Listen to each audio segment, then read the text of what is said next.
Well, good morning, everyone. I'd like to welcome you here to the commission meeting for August 15th, 2023.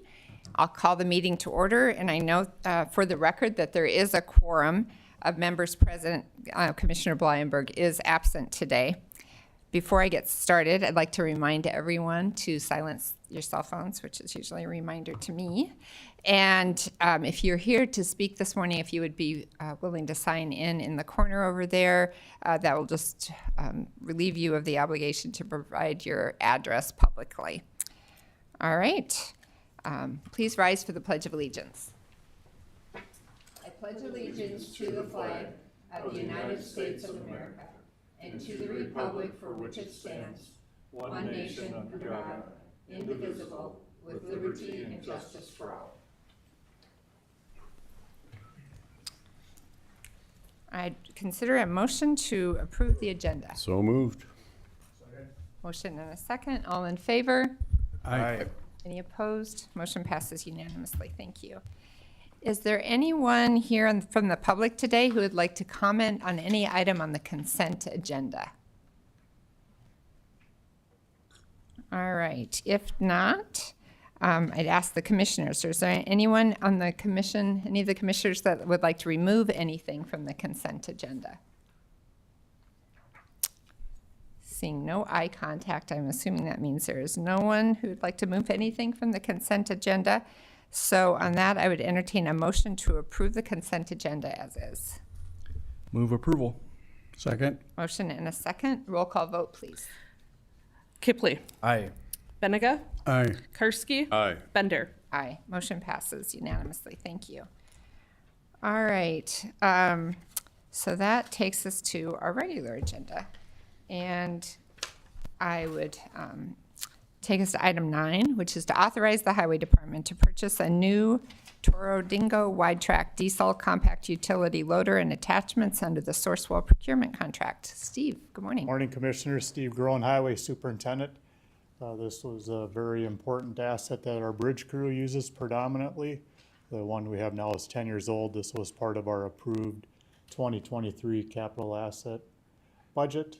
We're looking for your permission to go ahead and order. We've been waiting for one to come into stock since last November, and we were just notified that there is one ready for delivery. All right, thank you. Any questions for Steve this morning? If not, I'd entertain a motion. Oh, wait a second. The public comment. Is there anybody here for public comment on this item? Now I'll entertain a motion. Make a motion to approve the purchase. Second. Motion and a second. All in favor? Aye. Any opposed? Motion passes unanimously. Thank you. That takes us to item 10, which is approve a stipulation agreement between Marion Community MHP LLC excuse me, and the Minnehaha County Board of Equalization. Chris, good morning. Good morning, Commissioners. Chris Lilly, Equalization Director. Yeah, this is a stipulation agreement. As you know, we went through the local boards and county boards and Office of Hearing Examiners. This particular party negated to go to the Office of Hearing Examiners and went directly to Circuit Court. Normally, I'm able to sign off on any stipulation agreements.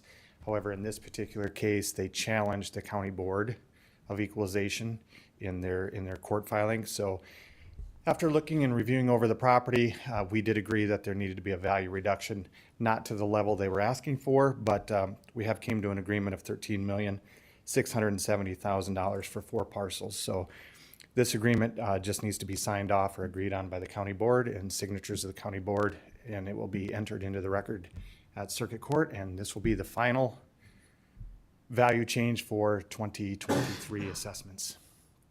Okay, thank you. Is there anyone here today for public comment on this item? Turn it over to the commissioners. Any discussion, questions? Madam Chair? Commissioner Karski. Chris, do you mind? We had a lot of discussions about mobile home parks. Anything, change or that you can add from what we talked about at? So when we have appeals, mainly through the county boards, we look at market values. That's primarily what we drive on. The net result of this one here is we felt strongly on our market value. We were not overvalue. The difference is after we got done with the county boards and started looking at individual properties and comparisons, we had the other aspect of fair and equal assessment, and this one here was being assessed at a higher rate per hookup than some of the other ones that are equally like them, so it was an oversight on our office. So that's why we made the agreement to stipulate we ran it at the same level as some of the other ones for fair and equal. You mentioned the OHE. You want to tell us a little bit sure. about the year? Yeah, so we had 6 parcels, 5 parties appealed to OHE. All 5 of those parties and 6 parcels, the county's values were upheld at OHE. So we won every one of the appeals that went to the Office of Hearing Examiners this year. And this one here, we didn't, with the fair and equal, it wasn't worth the fight. We may have prevailed, we may not have, and if we would have lost, they wanted 11 million, so it was a pretty fair, when we ran it fair and equally, that in our opinion stripped their argument, and we definitely were not over market value. So this is a number we're gonna stand on, and they're in agreement with it for this year. Next year, all of these will be re-reviewed and make sure there is no inequality. Any other questions for Chris this morning? All right, I'd entertain a motion then. Move for approval. Second. Motion and a second. Roll call vote, please. Karski. Aye. Benega. Aye. Kipley. Aye.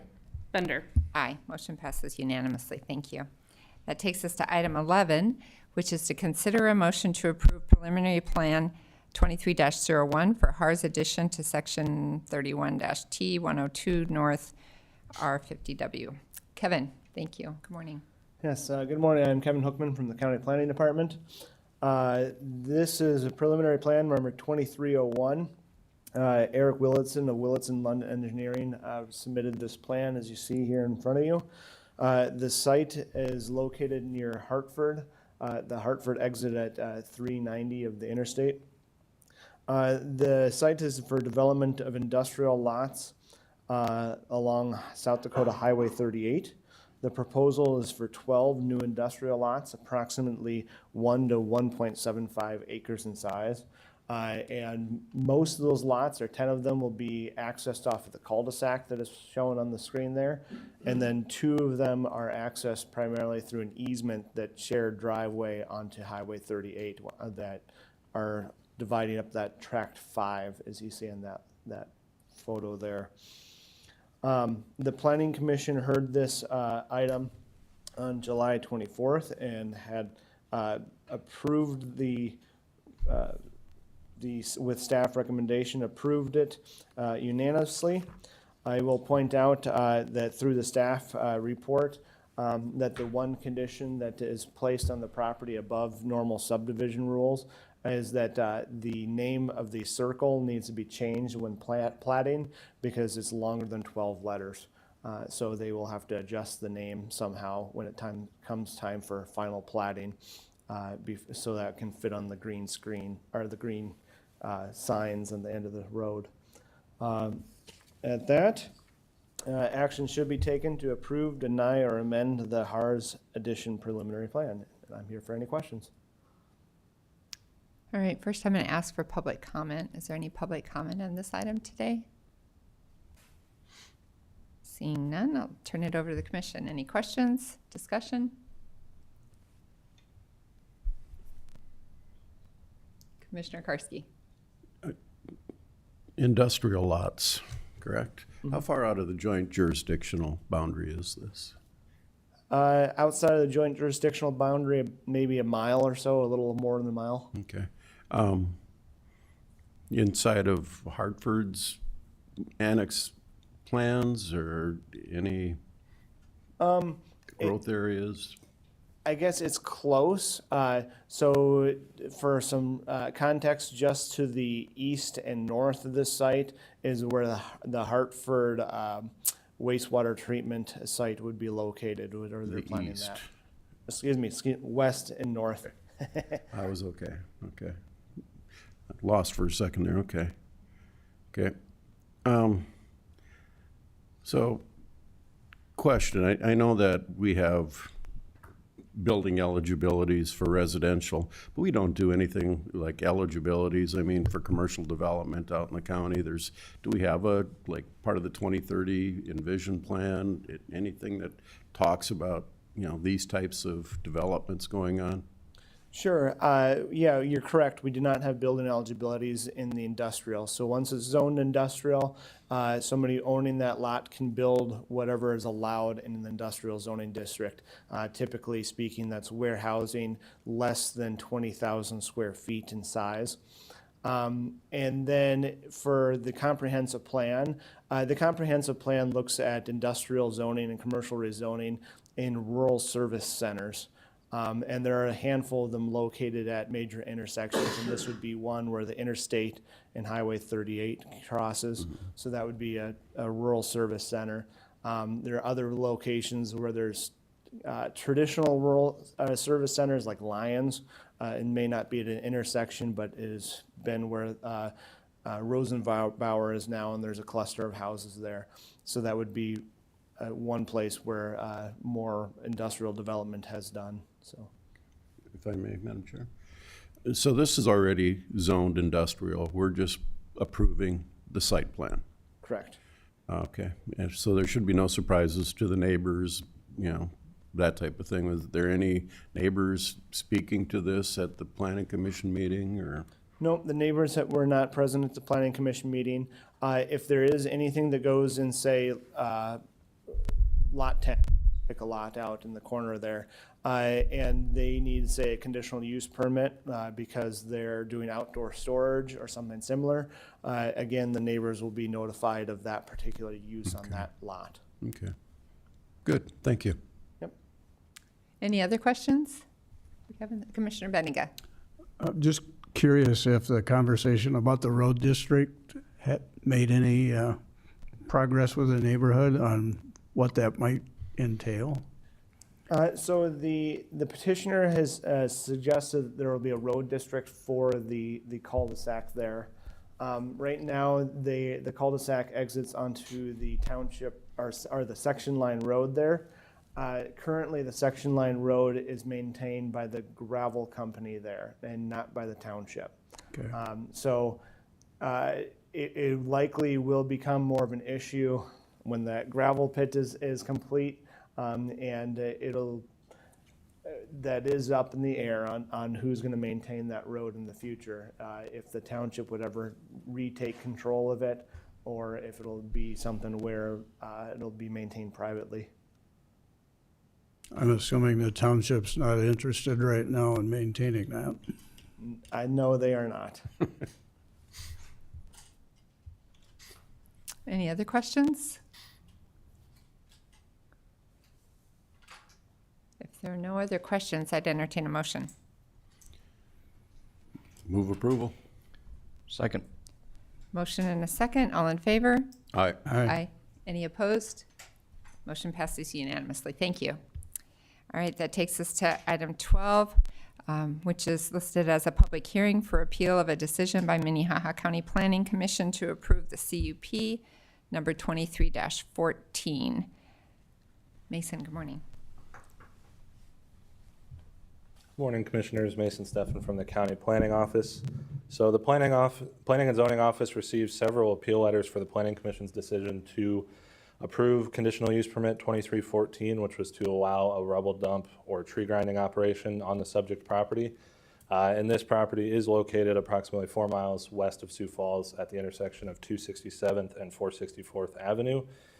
The item was heard at the Planning Commission at their meeting on April 24th, 2023, and several neighbors were present and opposed to the proposed operation. Some of these concerns included traffic issues, garbage along the road, and the potential for dust and noise nuisances.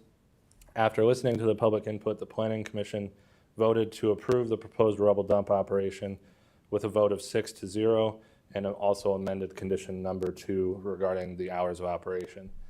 This item was originally heard by the Board of County Commissioners on May 16th, and at that meeting, the petitioner requested that the item be deferred to this meeting in order for them to resolve the access issue with the city of Sioux Falls on the west side of this property. The In early July, planning staff was informed by the city of Sioux Falls that they would not be providing access onto the site, and therefore the petitioner submitted a withdrawal letter to planning staff. And this withdrawal letter was included for your review before this meeting. Therefore, since the petitioner has submitted a withdrawal letter, there is no action needs to be taken by the Board of County Commissioners since the item was withdrawn from consideration. And just for your, just so you remember, the location map is up on the property there for where the property is located, and I am available for any questions. Any questions? Commissioner Karski? So they withdraw this request. Is there a waiting period before they can come back with another request on this or other properties? No, since the item is withdrawn, there is no waiting period, and they have actually already applied for a new request on this property for the August 28th Planning Commission meeting. Okay. All right, well, it looks like there's no action required, but it is listed on our agenda. Is there anyone here that came to speak for public comment that still would like to speak to this matter? You can go ahead and come to the microphone. Hi, my name's Grant Edgecombe. I signed in over there. Thank you. This has been quite an experience. We're not followers, you know, and some of the guys have talked about, was there any involvement? No, nobody came. Well, that's probably us until we got the letter. So the letter is really nice that you guys send that out. The green sign is it's not as noticeable, you know, so I might suggest that maybe you change the color so it blends in like now, just perfect with corn and stuff. But our experience was we wanted to come and be involved. We wanted to be a part of the process, not knowing how the process worked. And then item 4 sent it to the city for access along 464th. And we tried to get into meetings. We did our calling, we did our emails and all of that kind of stuff. We went to the city council meeting. We had breakfast with city council members on Saturdays. So we tried to get as much involved, and our numbers have fluctuated up and down. And it was mentioned that several people wrote in, but we had way more than just several. So there's a lot of interest in this particular permit, and now it's been resolved, but they've made it worse. And this is kind of still about the same thing. So instead of 464th, now they've moved it on 41st Street, and that'll be coming up later. And wondering, how do we reach the county? Because we failed with the city. We got to speak for our 3 minutes, but we got no results. Never got to talk to Mark Cotter. He seemed to be the key guy. And like for us, Mason is our kind of contact person. But will there be meetings? Will there be input? We have a lot of ideas on different locations, and some of them are county, and some of them are city, some of them are old rubble dumps, mining operations for gravel. And they seem way more appropriate than what this location is. And so that's what we're just asking. We're trying to fit into the system and figure out how it works. So if you could just give us a little advice how to do that, that would be great. And thanks for hearing us this morning. All right, thanks. So public comment is not a time when we really respond usually, but I would suggest you keep in touch with Mason and he can provide you with the information you're looking for. Okay. Okay, thank you. Is there anybody else who'd like to speak this morning?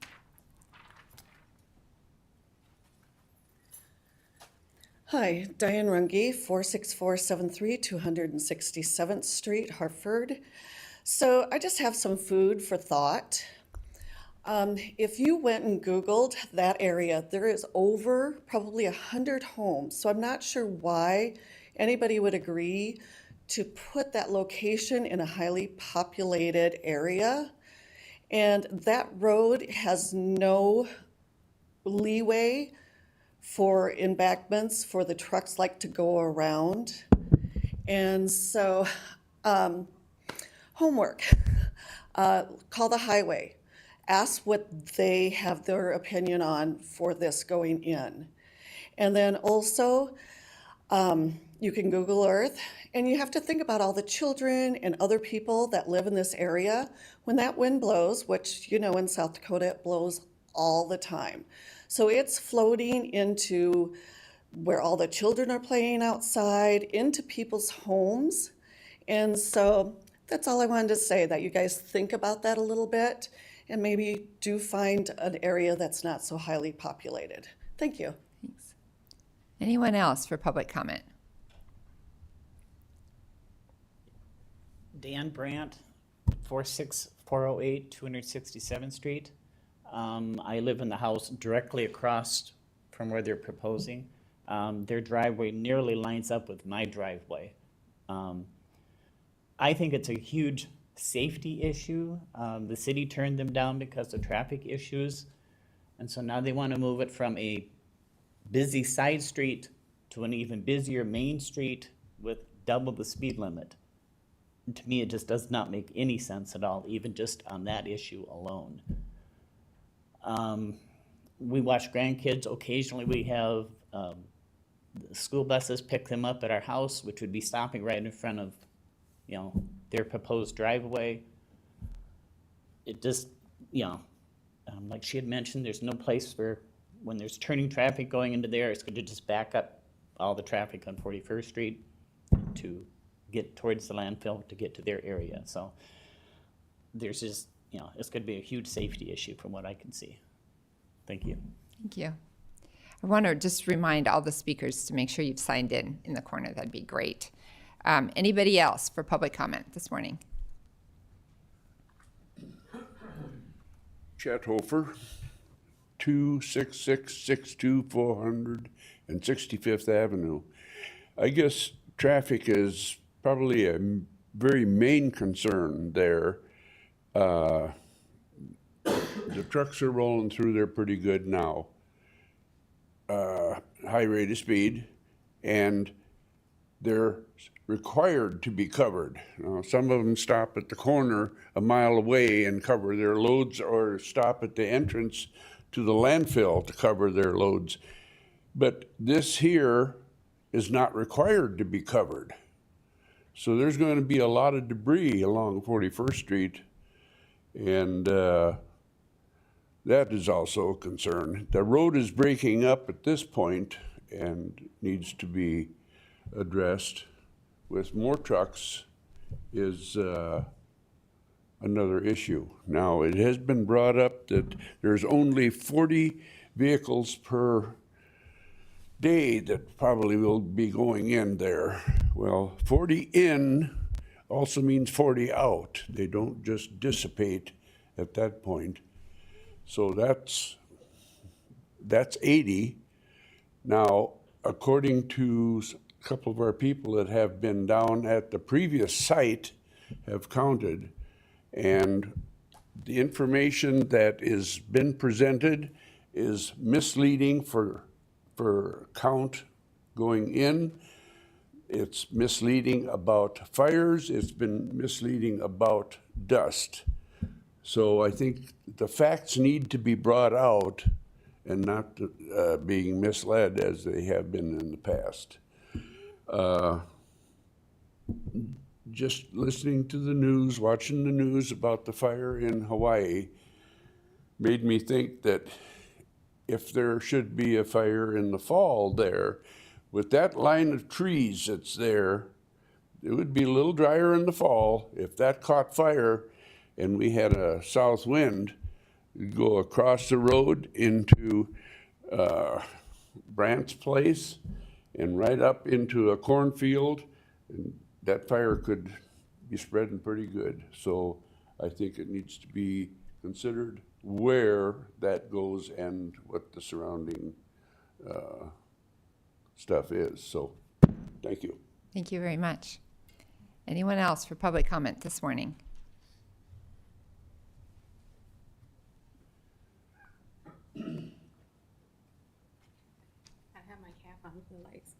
Wanda Scott, 26693 Valdez Road, Hartford.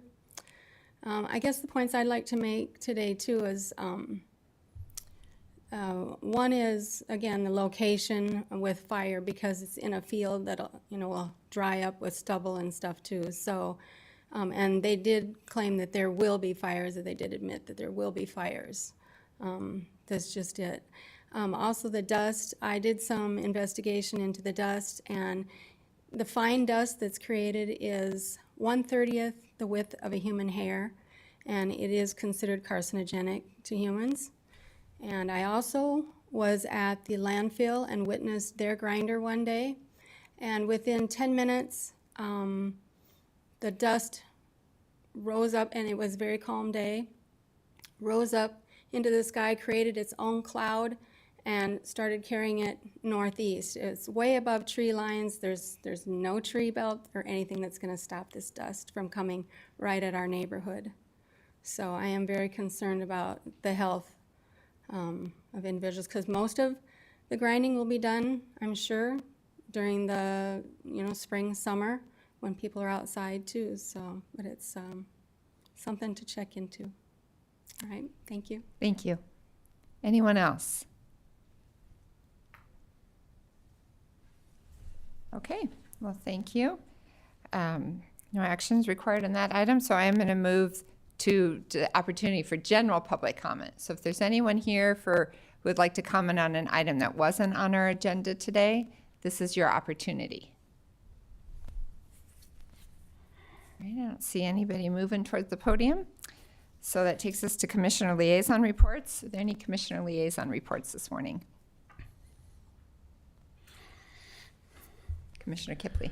Madam Chair, I can just report, went to last month's fire chiefs meeting for the fire chiefs, and they're working on a few different projects, but I think most notably the new radios that were a big line item and a big appropriation for this body are finally coming to fruition, and our teams are helping them get those all programmed, and I think they're looking at October to go live onto that radio system. So working through some logistics on that, but good to see. That was before my time on this commission that we appropriated that money, but supply chain and other things and getting all the logistics set, but I think that'll be a great addition, and I know all the chiefs are thankful to this body for that, and it's good to see it come to fruition.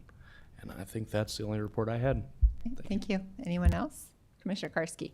Thank you, Madam Chair. Last Wednesday evening and Thursday, for a good part of that day, State County Commission Association met in Oakoma. Lengthy discussion on our legislative issues, kind of the summer studies, the task force, that a lot of attention being given to counties, and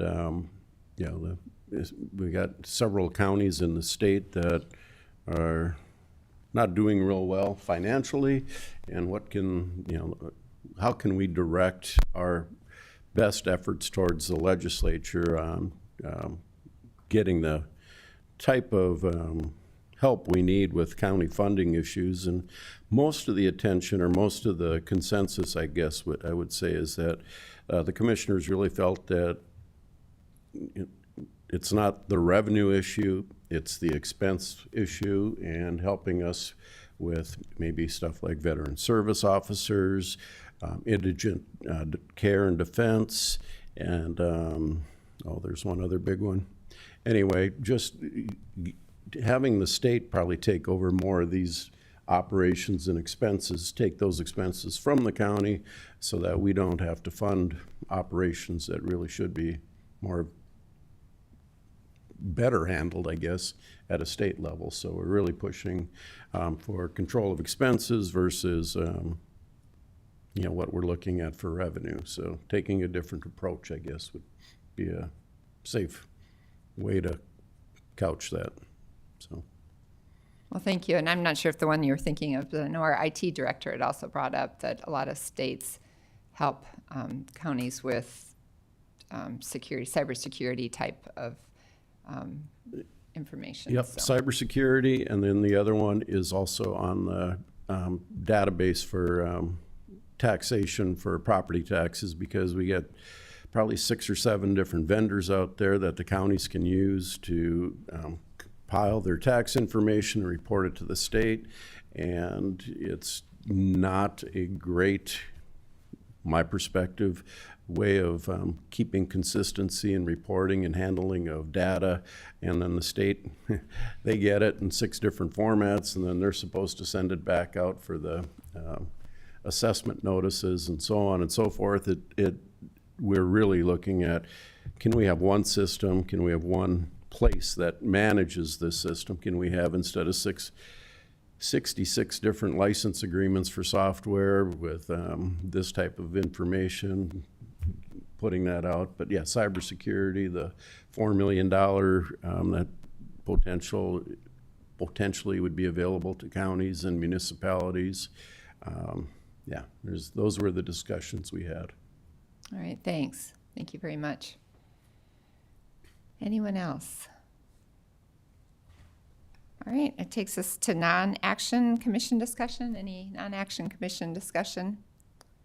I'm not aware of any. All right, so we will have executive session immediately following the commission meeting for purposes of SDCL 1-25-2. And we will take we'll dismiss, we will have a break here for the next 5 minutes, and then we'll go into exec. Can I have a motion, please? Move to go to an exec. Second. Motion and second, all in favor? Aye. Any Aye. opposed? Motion passes. Thank you.